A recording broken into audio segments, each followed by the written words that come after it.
we serve the most greatest being in the universe. Yeah, most of us, some of us around the world, we are still poor. And every time we're asking God for miracles, for signs, one thing I discovered is so many believers, they seek miracles, signs, and wonders more than they seek God's purpose for their lives. They are so intent on seeking that they don't even bother seeking for God's purpose or they don't even understand his agenda.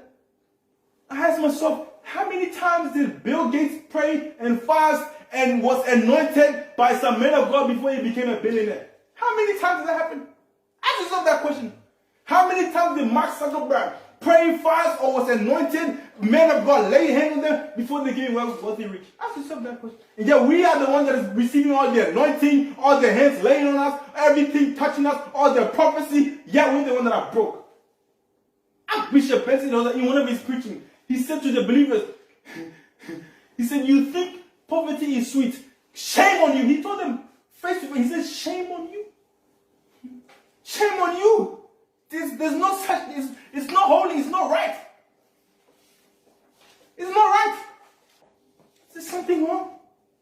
He said, look at your nation, look at the nation. All the businesses, who are they owned by? Unbelievers. The hotels, unbelievers. The car companies, unbelievers. Education system, unbelievers. Something is wrong. What are we doing? Businesses are owned by the hotels you love to go to, the places you want to travel to Dubai and all these places. Ask yourself, how many of those expensive restaurants, expensive hotels, those beautiful, how many of them are owned by believers? Ask yourself that question. Unbelievers are running them. They are running them mad. Businesses is run by unbelievers. Like businesses are really doing well. Amazon, tell me who runs that. Facebook, tell me who runs that. Instagram, Snapchat, YouTube, tell me who runs that. The internet, tell me who runs that. And yet we are the most populated religion around the world. Tell me who runs that. Houses now, the real estate. Tell me. We should have real estate. If we had, I'm telling you, we plant more churches than we start business. I'm telling you. So many churches around the world. How many businesses are there around the world? How many schools are there around the world? How many hospitals are there around the world that is owned by believers?